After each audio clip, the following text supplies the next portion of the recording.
নানান রাজনৈতিক বিষয় নিয়ে যখন দেশ উত্তপ্ত ঠিক তখনই ঘটে গেছে এক চাঞ্চল্যকর ঘটনা। গাজীপুরের কালিয়াকৈরে বিএনপির একটি পক্ষের বিরুদ্ধে এক বিতর্কিত ঘটনা ঘটেছে, যেখানে ছাত্রদলের নেতাকর্মীরা এক মন দুধ দিয়ে উপজেলা বিএনপির কার্যালয় ধুয়েছেন। বুধবার রাত 9:30টার দিকে কালিয়াকৈর বাজারে বিএনপি কার্যালয়ে এই প্রতিবাদ কর্মসূচি পালিত হয়। এর একটি ভিডিও সামাজিক যোগাযোগ মাধ্যমে ভাইরাল হলে স্থানীয় রাজনৈতিক মহলে তুমুল আলোচনা সমালোচনার জন্ম নেয়।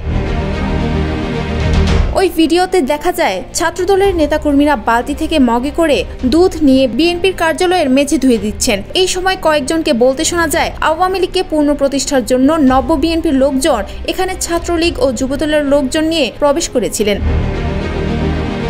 প্রতিবাদটি এমন একটি সময় অনুষ্ঠিত হয় যখন অভিযোগ উঠেছিল বিএনপির একটি পক্ষ ওই কার্যালয়ে যুগের পর যুগ স্থাপনা থাকে মজবুত।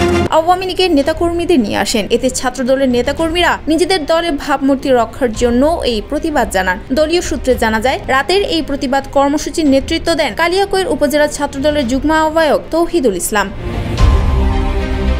তিনি জানান, মঙ্গলবার সকালে গণ-অভ্যুত্থান দিবসে আমরা দোয়া মাহফিল শেষ করে চলে গিয়েছিলাম। পরে জেলা বিএনপির সদস্য সচিব চৌধুরী ইশরাক আহমেদ সিদ্দিকী পার্টি অফিসে এসেছিলেন। তার সঙ্গে যারা এসেছিলেন বেশিরভাগই আগে আওয়ামী লীগের রাজনীতির সঙ্গে যুক্ত ছিলেন। এতে আমাদের পার্টি অফিস কলঙ্কিত হয়েছে, তাই আমরা এক মন দুধ দিয়ে অফিস ধুয়ে ফেলেছি।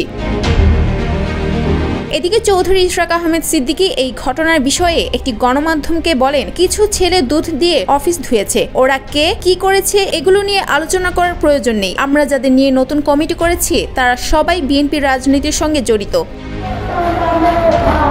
ঘটনার সূত্রপাত ঘটে 5 আগস্ট গণ-অভ্যুত্থান দিবসের বিজয় মিছিলের মাধ্যমে, যেখানে বিএনপির কিছু নেতাকর্মী আওয়ামী লীগের সাবেক নেতাকর্মীদের নিয়ে মিছিলে অংশ নেন। সেই মিছিলে অংশগ্রহণের কারণে দলীয় ভাবমূর্তি ক্ষুণ্ণ হয় এবং একে অপমানজনক হিসেবে বিবেচনা করা হয়। এর প্রতিবাদ হিসেবে ছাত্রদলের নেতাকর্মীরা ওই দিন রাতে কার্যালয়ে দুধ দিয়ে প্রতিবাদ জানান।